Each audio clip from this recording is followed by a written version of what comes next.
ہر قسم کی حمد و ثنا، تعریف و توصیف اس ذات کے لیے جس نے اس کارخانہ عالم کو وجود بخشا، اور کروڑ ہا کروڑ درود و سلام اس کے آخری پیغمبر پر جنہوں نے دنیا میں حق کا بول بالا کیا۔ کسی کہنے والے دانشور نے کہا ہے کہ انسان جو ہے وہ معاشرتی حیوان ہے، سماجی حیوان ہے۔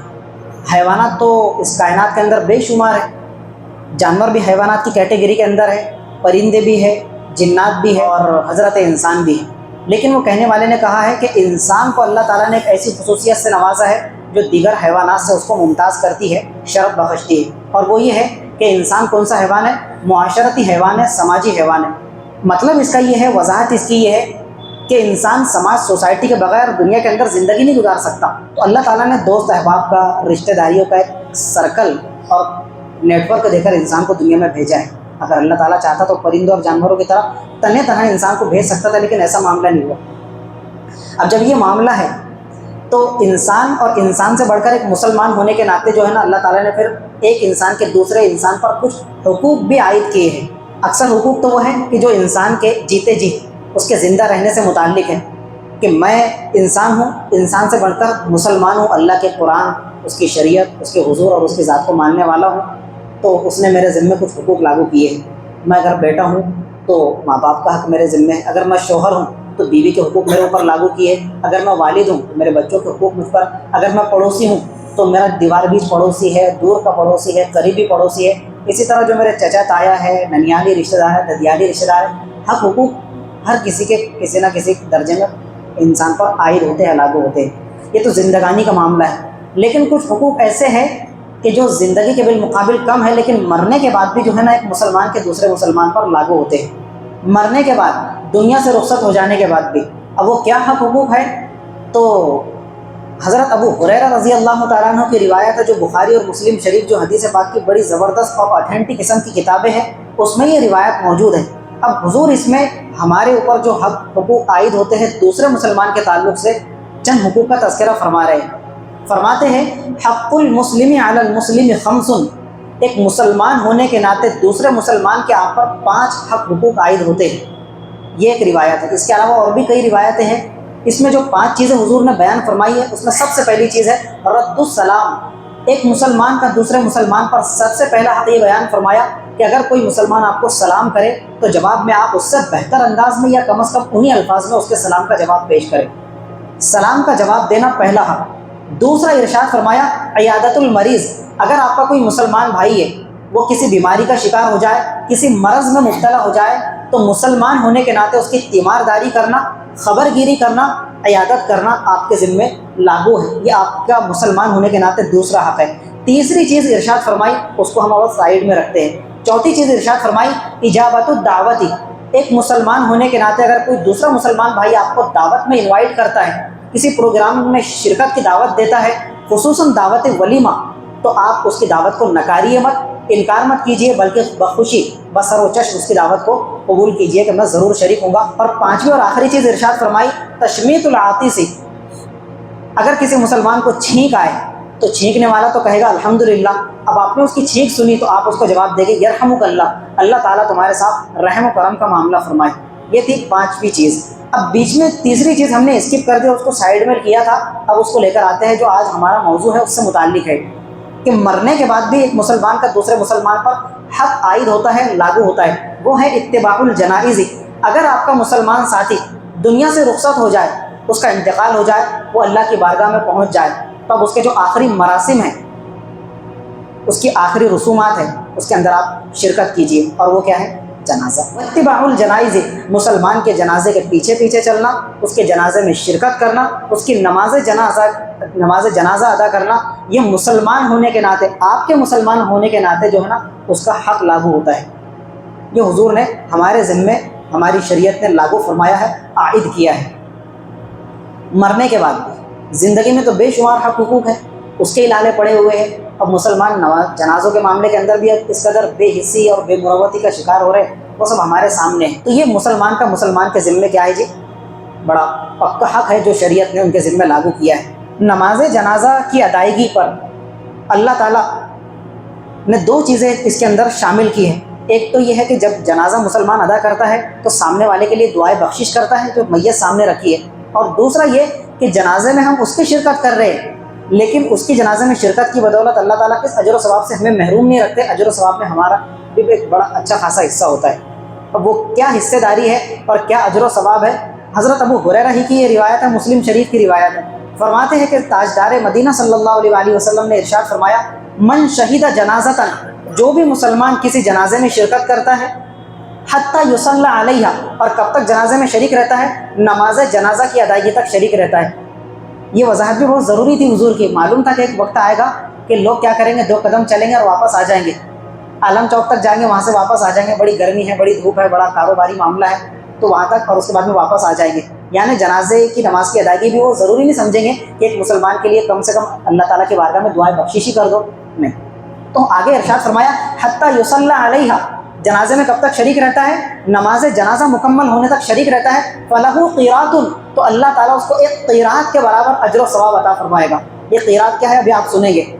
آگے ارشاد فرمایا، ومن شہدھا حتی تدفن، اور جو مسلمان جنازے میں شریک ہوتا ہے کب تک؟ نماز جنازہ بھی ادا کرتا ہے اور اس کے دفنانے تک کے، تدفین تک شریک رہتا ہے، کہ جب اس کو سپرد خاک کیا گیا، اس کو مٹی دے دی اور آخری مراسم اس کے ادا کر دیے، تب تک شریک رہتا ہے، اس کی تدفین تک، دفنانے تک، فلہ قیراطان، تو اس کو 2 قیراط کے برابر اجر و ثواب ملتا ہے۔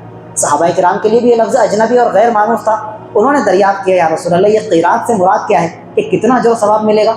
آپ نے ارشاد فرمایا، مثل الجبلین العظیمین، اللہ تعالیٰ 2 بڑے بڑے پہاڑوں کے برابر تم کو ثواب عطا فرمائے گا، نماز جنازہ کی ادائیگی اور اس کے دفن تک شریک رہنے کی بدولت۔ کتنا بڑا اجر و ثواب کا معاملہ ہے، اور مسلمانوں کا مسلمانوں کے ساتھ کتنا سوتیلا سلوک ہے کہ نہیں، یہ مسلمان تو تھا لیکن اس کے جنازے میں کیوں شریک ہو جاؤں بھائی؟ یہ تو نماز جنازہ فرض کفایہ ہے، ایک اچھا ڈھکوسلا مسلمانوں نے اختیار کر رکھا ہے۔ ٹھیک ہے، وہ شریعت کا معاملہ ہے، اصطلاح ہے، علماء کرام نے فرمایا ہے کہ نماز جنازہ فرض عین نہیں ہے کہ اگر تم نہ ادا کرو تو گنہ گار ہوگے، فرض کفایہ ہے، لیکن اس کا یہ مطلب تو نہیں ہے کہ اگر چھوٹ ہے تو بالکل ہی چھوٹ ہے، کہ تم اتنی بے مروتی کا معاملہ کرو کہ جنازے میں شرکت ہے اور پھر اتنے بڑے اجر و ثواب سے محرومی، یہ بڑی محرومی کی بات ہے۔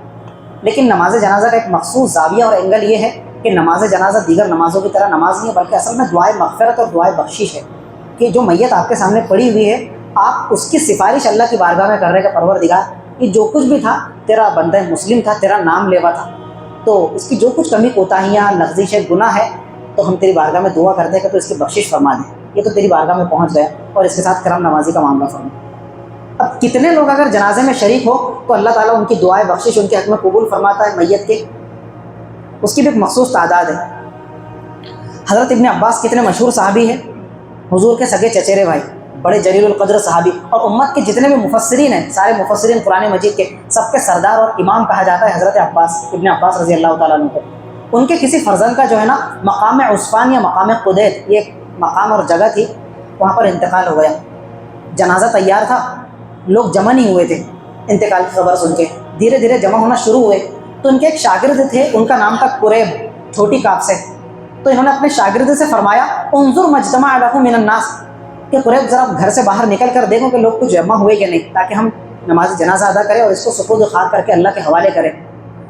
تو وہ باہر نکلے، کہتے ہیں کہ فَإِذَا أُنَاسٌ قَدْ اجْتَمَعُوا لَهُ، میں نے دیکھا گھر سے باہر نکل کر تو لوگوں کا ایک اچھا خاصا مجمع مجھے نظر آیا کہ اب ہم نماز جنازہ ادا کر سکتے ہیں۔ میں نے آ کر خبر دیا تو حضرت نے فرمایا، ہم 40، یہ جو لوگ جمع ہوئے ہیں تو ان کی تعداد کتنی ہوگی؟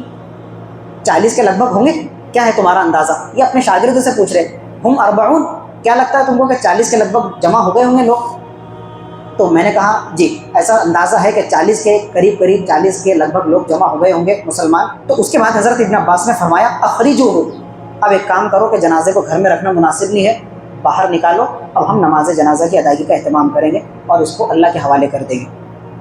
آگے جو جملہ ہے وہ ارشاد فرمایا، فَإِنِّي سَمِعْتُ رَسُولَ اللَّهِ صلی اللہ علیہ وسلم یقول، اس لیے کہ میں نے میرے حضور پرنور صلی اللہ علیہ وآلہ وسلم کو اپنے سگے کانوں سے یہ ارشاد فرماتے ہوئے سنا تھا۔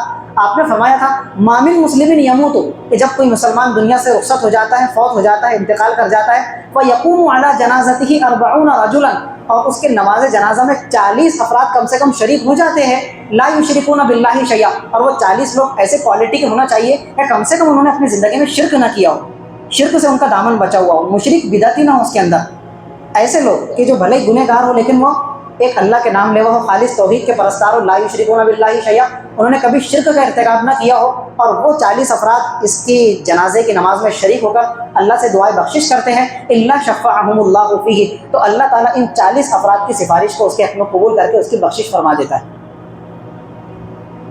ہمارے لیے ایک تسلی کی بات بھی ہے یہ، اطمینان کی بات بھی ہے یہ، اور اتنے زیادہ اطمینان کی بات بھی نہیں ہے کہ جو چاہے ہم کرتے رہیں کہ بھائی ہماری رشتہ داری کا سلسلہ تو بہت بڑا ہوا ہے، اور میرا خاندان تو بہت لمسم ہے، اور ایک بڑا جم غفیر میرے جنازے میں شریک ہوں گا، 40 کیا 400 افراد شریک کر لیں گے اور میری بخشش ہو جائیں گے۔ تو ایسا بھی نہیں ہے کہ جو چاہے کرتے پھرو، نہیں، یہ ایک فضیلت کی بات ہے، اور یہ لوگوں کو ترغیب دینا ہے کہ اگر 40 افراد کسی کے جنازے میں شریک ہو جاتے ہیں تو اللہ تعالیٰ ان 40 افراد کی جو خالص توحید کے پرستار ہوتے ہیں اس کے حق میں اس کی دعا کو قبول فرماتا ہے اور بیچارے کی میت کی بخشش فرما دیتا ہے نا جی۔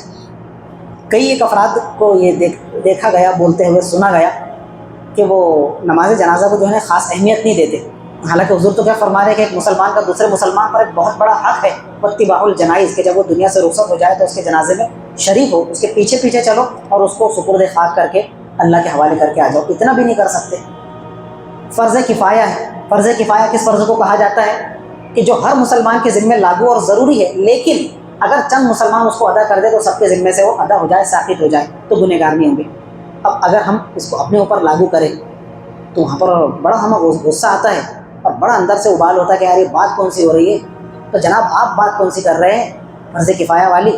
آپ کیا کہہ رہے ہیں کہ جو جنازہ جا رہا ہے یہ مسلمان ہے، ہماری اس سے کوئی رشتہ داری نہیں ہے، تعلق نہیں ہے، نہ بھی ادا کرے، جنازے میں شرکت نہ کرے تو کوئی معاملہ نہیں ہے۔ اگر میرے والد کا انتقال ہو جائے اور میرا دوست یہ کہے کہ بھائی ٹھیک ہے تم تمہارے ابا کا جنازہ لے جاؤ، فرض کفایہ ہی تو ہے، تو آپ کے دل پر کیا بیتے گی؟ اگر آپ کی والدہ کے جنازے کے شرکت کے بارے میں کوئی آپ کا پڑوسی یہ کہے کہ بھائی جانے دو نا، کئی ایک افراد اگر میں نہ شریک ہوا تو کیا معاملہ ہے، بخشش ہونے سے رہ تو نہیں جائیں گی، قبر کے اندر میت اتارنے سے رہ تو نہیں جائیں گے، تو آپ کے دل پر کیا گزرے گی؟ تو جو ہے نا ہر ایک مسلمان کو اپنی کرسی پر بٹھا کر اور اپنی جگہ رکھ کر سوچنا چاہیے۔ اس کا ایک بڑا قابل رشک واقعہ آپ کو سناتا ہوں۔ پچھلی صدی کے اندر لکھنؤ کے بازار میں ایک درزی کی دکان تھی، بڑے نیک متقی نیک صفت انسان تھے وہ درزی اور ٹیلر۔ ان کی خاصیت یہ تھی کہ تھے بڑے غریب بیچارے، قسم و پرسی کے عالم میں، 2 کپڑے سیئیں گے تو روٹی بوٹی کا انتظام ہوگا۔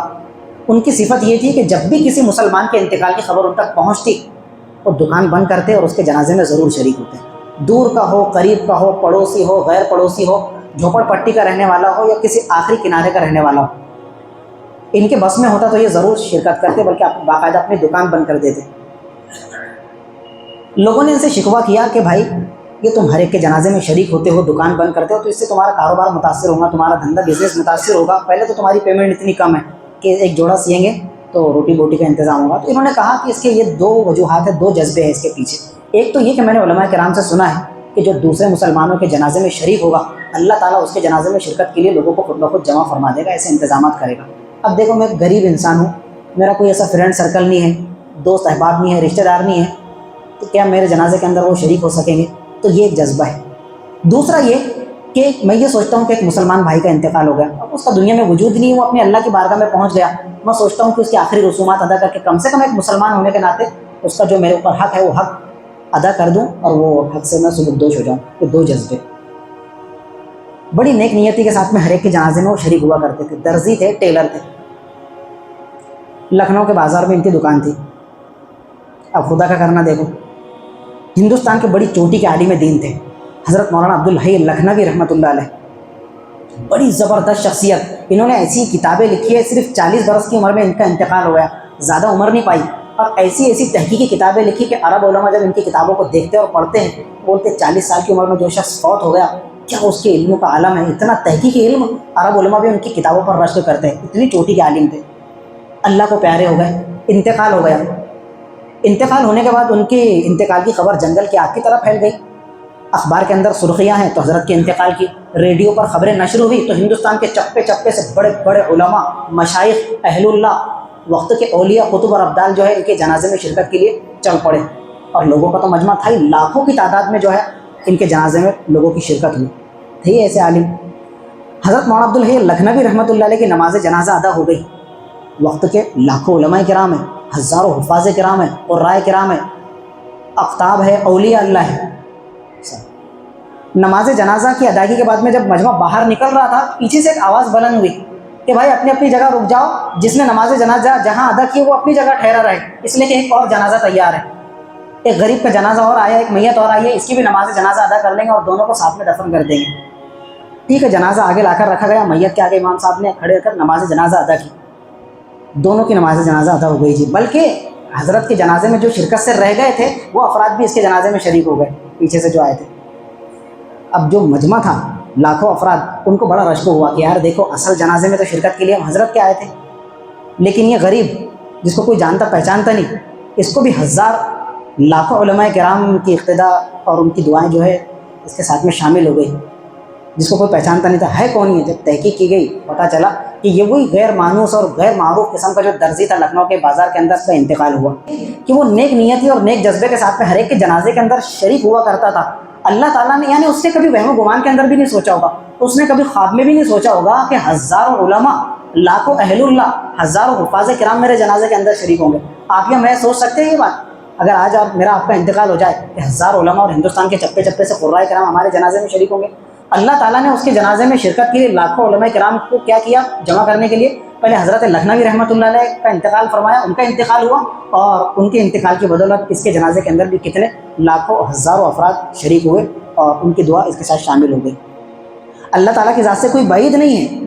تو یہ جو مسلمان کہتے ہیں کہ بھائی کیا ہوا، نماز جنازہ فرض کفایہ تو ہے، ہمارے کسی رشتہ دار کا تھوڑی انتقال ہوا، کوئی میرا قریبی دوست تو نہیں ہے، ہمارے سامنے سے جنازے گزرتے اور ہم شان سے بائک پر بیٹھے رہتے۔ اللہ تعالیٰ کی ذات سے کیا بعید ہے کہ ہماری طرف اس طرح کے معاملات ہو جو اس درزی کے ساتھ میں پیش آئے۔ کتنا قابل رشک واقعہ ہے یہ۔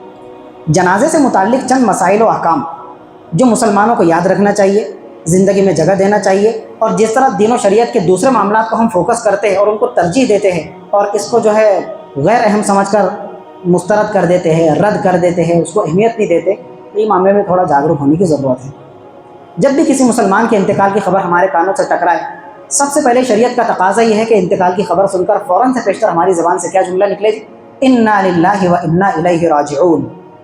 بری خبر سن کر شریعت نے ہمیں یہ حکم دیا ہے، انا للہ و انا الیہ راجعون۔ سورہ بقرہ میں اللہ تعالیٰ نے فرمایا الذین اذا اصابتہم مصیبہ، کہ جب ان کو کوئی مصیبت پہنچتی ہے، کوئی بری خبر ان کو سننے کو ملتی ہے، قالوا انا للہ و انا الیہ راجعون، تو ان کی زبان سے کیا نکلتا ہے؟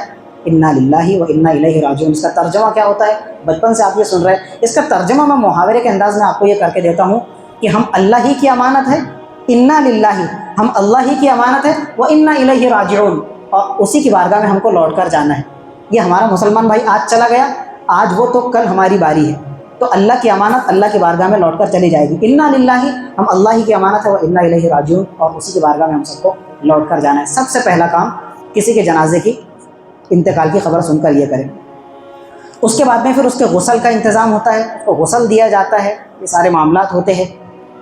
اب جنازہ یہ جو ہمارا آج کا موضوع ہے کہ مسلمان کا مسلمان پر ایک سب سے بڑا حق یہ ہے مرنے کے بعد میں کہ اس کے جنازے کی رسومات کے اندر وہ ادا کرے، شریک ہو۔ نماز جنازہ کا حکم کیا ہے شرعی اعتبار سے؟ نماز جنازہ آپ بچپن سے سنتے آ رہے ہیں، کیا ہے؟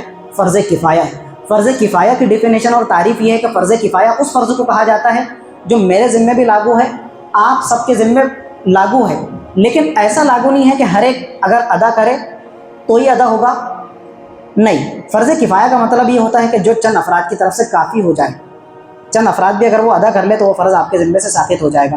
نماز جنازہ کے فرائض کتنے ہیں؟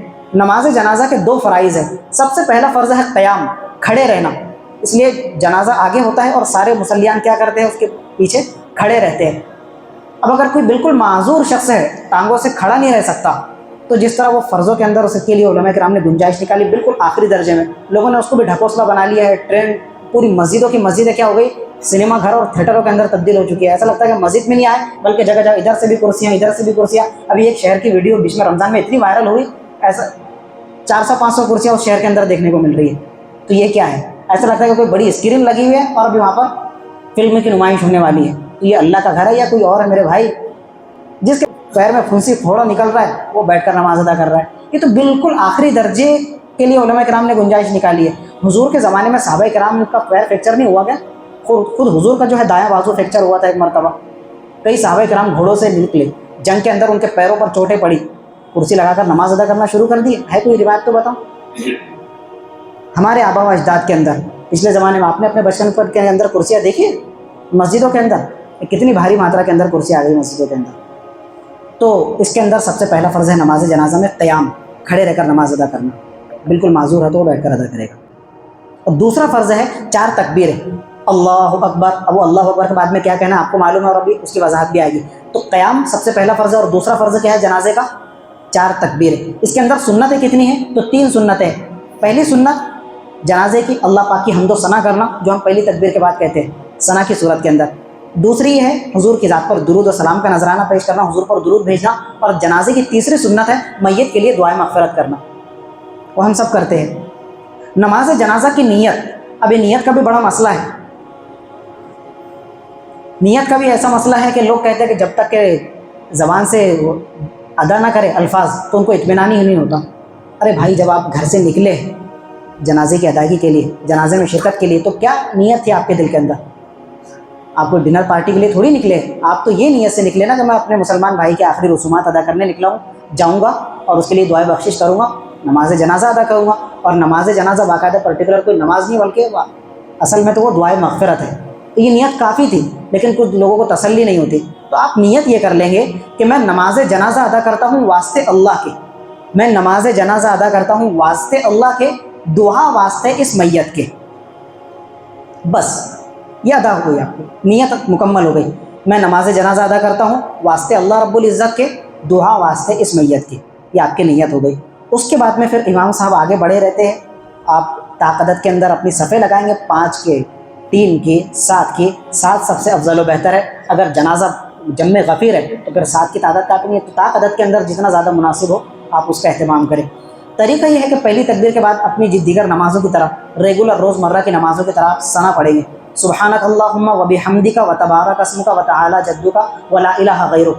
ایک لفظ کا بیچ میں اضافہ ہے، وہ جل ثناؤک کا۔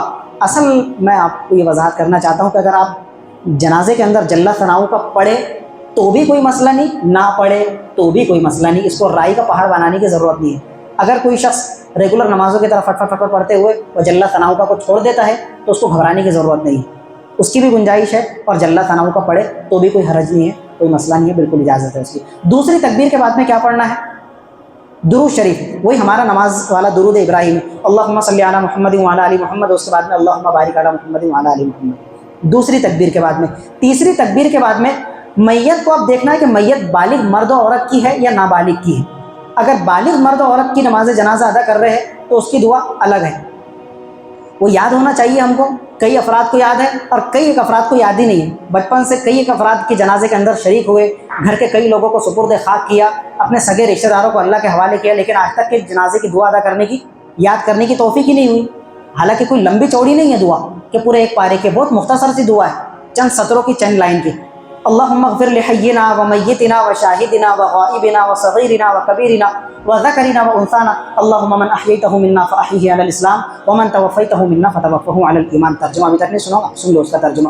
اللہم اغفر لحینا و میتنا، پروردگار ہمارے مردوں کی، زندوں کی بخشش فرما، و شاہدنا و غائبنا، جو اس وقت یہاں موجود ہیں ان کی مغفرت فرما، جو نظروں سے اوجھل ہے، جو غائب ہے، ہمارے سامنے موجود نہیں، ان کی بھی مغفرت فرما، وصغیرنا و کبیرنا، ہمارے چھوٹوں کی مغفرت فرما، ہمارے جو عمر رسیدہ بڑے افراد ہیں ان کی بھی بخشش فرما، وذکرنا و انثانا، ہمارے مردوں کی بخشش فرما، ہماری خواتین کی بخشش فرما۔ اللہم من احییتہ منا فاحیہ علی الاسلام، پروردگار جب تک اس دنیا کے اندر زندہ و قائم دائم رکھ، دین اسلام پر زندہ رکھ، ومن توفیتہ منا فتوفہ علی الایمان، اور جب اس دنیا سے تو اٹھا لے، اپنی بارگاہ کے اندر بلا لے، تو ہمیں ایمان پر خاتمہ نصیب فرما۔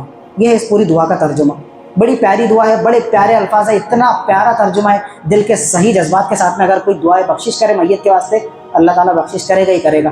لیکن نہ ترجمہ معلوم ہے، پہلے بات تو دعا کے الفاظ کا ٹھکانہ نہیں، بلکہ دعا کا ہی ٹھکانہ نہیں ہے۔ کتنے افراد کو یاد ہے موجودہ افراد میں سے؟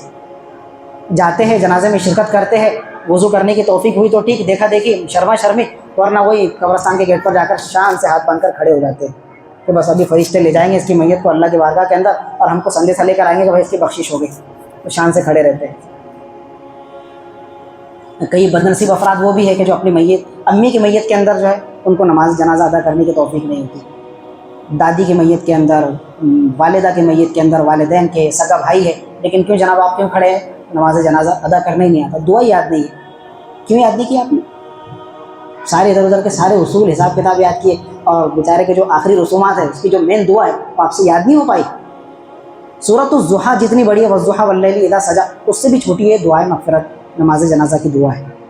تو یہ بالغ مرد و عورت کے لیے۔ اگر نابالغ بچہ یا بچی ہے، کل ہاشم کا انتقال ہوا، 4 سال کا معصوم بچہ تھا، اس کے لیے کون سی دعا پڑھیں گے؟ اب یہ دعا نہیں ہے، اس کی دعا الگ ہے، تھوڑے سے فرق کے ساتھ۔ نابالغ بچی کی بھی اور نابالغ بچے کی بھی سیم دعا ہے، بس صرف ہلکا سا اس کے اندر چینجنگ ہے۔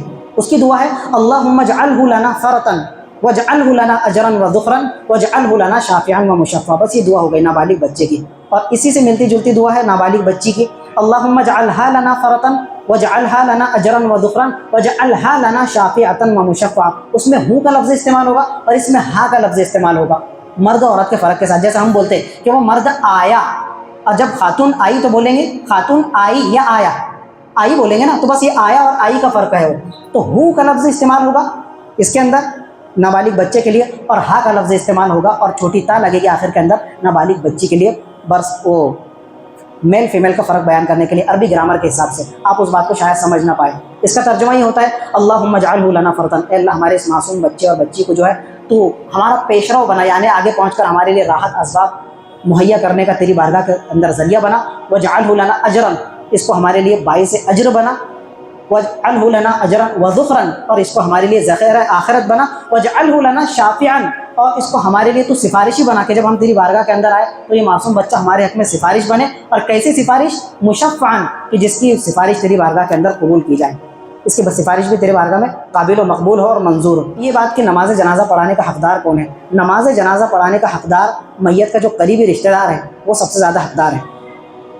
امام صاحب کی طرف تو جو سوئی گھومیں گے وہ بعد میں، وہ تو آخری ہے ہی، آخری آپشن نہیں کوئی ہے تو پھر تو امام صاحب ہے ہی ہے، لیکن میت کا جو قریبی رشتہ دار ہے، میت کا جو ولی ہے، وہ جنازہ پڑھانے کا زیادہ حقدار ہے۔ اور الحمدللہ میں نے انجنگاؤں شہر کے اندر خصوصاً اپنی فیملی کے اندر جو ہے اس محلے کے اندر دیکھا، اور بہت قابل رشک چیز ہے، بہت اچھا لگا مجھے۔ کئی ایک افراد کو اگر آپ دیگر گاؤں کے اندر علاقوں کے اندر جا کر بولو کہ آپ نماز پڑھاؤ، وہ نہیں پڑھاتے، ایک جھجک ہوتی ہے کہ کیسے پڑھائے نماز جنازہ۔ لیکن یہاں پر یوسف چودھری صاحب کا انتقال ہوا تھا، ان کے پوتے نے نماز جنازہ پڑھایا، فیض عفان نے۔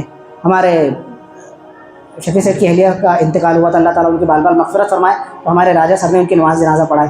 ہمارے نیاز سیٹھ کی اہلیہ کا انتقال ہوا تو ان کے داماد محترم زبیر سیٹھ صاحب نے۔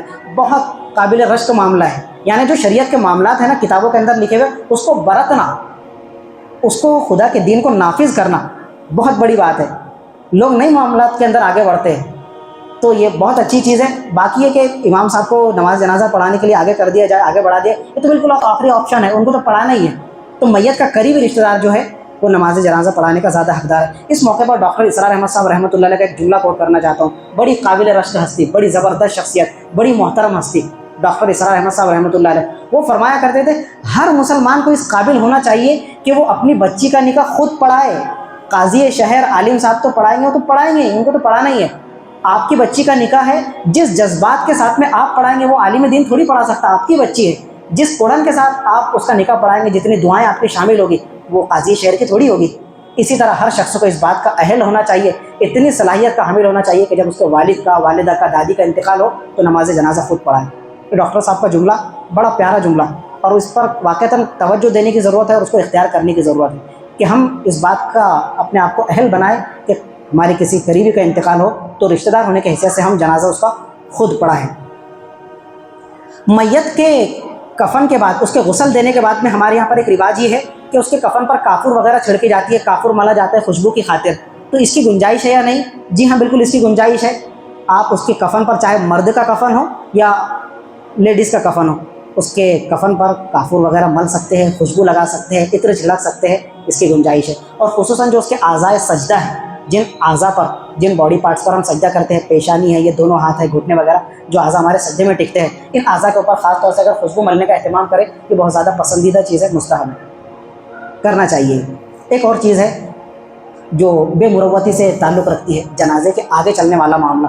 جنازہ اڑ گیا، میت اڑ گئی، لوگ کیا کرتے ہیں، جنازے کے پیچھے کا اچھا خاصا مجمع ہوتا ہے، اور کچھ افراد جو ہے بے احتیاطی کی وجہ سے، یا کہہ لیجیے لا علمی کی وجہ سے، لا علمی تو اتنی ہے، اللہ خیر صلی اللہ، تو لا علمی کی وجہ سے کیا کرتے ہیں، جنازے کے آگے چلنا۔ اس کو علماء کرام نے نامناسب قرار دیا ہے، مکروہ لکھا ہے، یہ مناسب نہیں ہے۔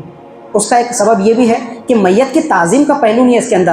میت جو اپنے آخری سفر طے کر رہا ہے تو میت کے آگے آپ چل رہے ہیں، تو آپ کسی دولہے کے آگے تھوڑی چل رہے ہیں کہ کسی شادی اور پروگرام کے اندر آپ شریک ہو رہے ہیں، یہ تو غم کا ماحول ہے۔ سوگواری کا ماحول ہے تو جنازہ آپ کے ہو آگے ہو اور آپ جنازے کے پیچھے پیچھے چلیں۔ دوسری بات یہ کہ اس میں عبرت کا پہلو بھی نہیں ہے، آپ جنازے کے آگے چل رہے ہیں تو جنازے کا جو منظر نامہ ہے وہ ڈولی ہے، اس کے اندر میت لیٹی ہوئی ہے، آپ آگے چل رہے ہیں، آپ کے سامنے وہ ہے نہیں۔ جب آپ جنازے کے پیچھے چلیں گے جنازہ آپ کے سامنے ہوگا، آپ کو عبرت ہوگی، آپ سوچیں گے، آپ کے دل پر ایک غم کی کیفیت طاری ہوگی، دنیا سے بے رغبتی پیدا ہوگی کہ یار آج یہ ڈولی ان کے کندھوں پر ہے، کل ان کندھوں پر یہ ڈولی رہے گی لیکن اس کے اندر میری میت ہوگی، میں لیٹا ہوا ہوگا، میری آخری رسومات ادا کی جائے گی۔ تو یہ کب پیدا ہوگا؟ جب آپ جنازے کے پیچھے چلیں گے۔ تو مسلمانوں کو خاص طور سے اس بات کو سیریسلی لینے کی ضرورت ہے کہ جو جنازے کے آگے چلنے کا مسلمانوں نے ایک رواج ڈالا ہوا ہے اس کو ترک کرنے کی ضرورت ہے، چھوڑنے کی ضرورت ہے، جنازے کے پیچھے چلنا چاہیے۔ ہاں یہ معاملہ ہے کہ راستہ کیچڑ زدہ ہے، بارش کا معاملہ ہے، یا رات کے اندر اگر جنازہ اٹھا عشاء بعد اور کانٹے وغیرہ پڑے ہوئے، کانچ وغیرہ، اگر کچھ افراد ٹارچ وغیرہ لے کر موبائل وغیرہ لے کر راستے سے کانٹا ہٹانے کے لیے، کیچڑ وغیرہ دور کرنے کے لیے، صاف صفائی کے لیے، اس مقصد اور اس نیت کی خاطر جنازے کے آگے چلنا چاہے تو اس کی گنجائش ہے۔ لیکن عام حالات کے اندر جو اچھا خاصا مجمع 50 60 100 افراد جنازے کے آگے چلتے ہیں یہ مناسب نہیں ہے۔ اس سے آگے بڑھ کر بے مروتی والی بات کہ جنازے کے اندر شرکت کے نام پر سواریوں پر سوار ہو کر جانا، یہ بہت بے مروتی کی بات ہے، اور حضور اس سے سختی کے ساتھ میں چڑا کرتے تھے۔ لی بائک، فوراً سوار ہوئے، چلو قاری صاحب چل رہے، ارے نہیں بھائی میرے بھائی تو جنازے کے اندر شریک ہو رہا ہے، یہ کسی شادی کے اندر نہیں جا رہا ہے۔ اب میں آپ کو حدیث سناتا ہوں، دیکھو حضور کتنا چڑھتے تھے اس پر۔ رأى رسول اللہ صلی اللہ علیہ وسلم رکبانا علی دوابہم فی جنازۃ، حضور ایک جنازے میں شریک کے پیچھے پیچھے چل رہے تھے، کچھ لوگوں کو دیکھا مسلمان صحابہ کرام کہ جو سواریوں پر سوار ہے، کوئی اونٹ پر سوار ہے، کوئی گھوڑے پر سوار ہے، کوئی خچر پر سوار ہے اور جنازے میں شرکت کے لیے جا رہے ہیں قبرستان تک کے۔ حضور سخت ناراض ہوئے، خفا ہوئے اور آپ نے ارشاد فرمایا الا تستحیون ان ملائکۃ اللہ یمشون اقدامہم، تم کو شرم نہیں آتی یار، اللہ کے فرشتے جنازے کے اندر شریک ہے، وہ پاؤں پیدل چل رہے ہیں اور تم جو ہے اللہ کے فرشتوں سے آگے بڑھ کر سواریوں پر سوار ہو کر چل رہے ہو، تم کو اللہ کے فرشتوں سے بھی حیا نہیں آتی؟ یعنی فرشتے بھی مسلمانوں کے جنازوں میں شرکت کرتے ہیں نا، اللہ کے نیک بندوں کے، یہ کوئی کافر کا جنازہ تو نہیں ہے۔ ہم میں سے بھی کسی کے جنازوں کے اندر اللہ فرشتوں کو بھیج دے تو کیا بڑی بات ہے، وہ ہم کو نظر نہیں آتے کہ الگ بات ہے، ٹھیک ہے نہ بھی اگر فرشتے شریک ہو تو حضور نے تو ناراضگی کا اظہار فرمایا کہ یہ مناسب نہیں ہے کہ تم جنازے کے اندر شریک ہو اور اپنی سواریوں پر سوار ہوتے ہوئے، بائک رائڈنگ کرتے ہوئے، اس پر سوار ہوتے کسی بھی سواری پر سوار ہو کر جائے، نہیں، مناسب یہ ہے کہ جنازے کے پیچھے چلے، پاؤں پیدل جائے قبرستان تک کے اور اس کو سپرد خاک کر کے واپس آئے۔ اگر کوئی بہت زیادہ بوڑھا شخص ہے، معذور ہے، اپاہج ہے، وہ اتنی دور قبرستان نہیں جا سکتا، یا پھر شہروں کے اندر کئی کلومیٹر دور تک قبرستان ہوتے ہیں، اب اس موقع پر گنجائش ہے۔ چلچلاتی دھوپ ہے، اب جمعے کے بعد میں جنازہ اٹھانے کا اعلان ہوا، اب اتنی چلچلاتی دھوپ کے اندر 3 کلومیٹر ایک بندہ کیسا جائے گا، اس کو دوسرے کام بھی ہیں، ٹھیک ہے، کاموں کو پیچھے ڈال دے گا، تو اس موقع پر گنجائش ہے کہ کئی کلومیٹر کی مسافت پر اگر قبرستان ہے تو اس موقع پر گنجائش ہے۔ لیکن ہمارے یہاں کے جو قبرستان ہے اتنے دور نہیں ہے کہ 3 4 کلومیٹر ہے، ہم جا سکتے ہیں، آرام سے جا سکتے ہیں، عام حالات کے اندر، نارمل حالات کے اندر سواری پر سوار ہو کر جانا۔ اگر ہماری والدہ کا انتقال ہو جائے اور ہمارا دوست سواری پر سوار ہو کر جائے تو ہمارے دل پر کیا بیتے گی؟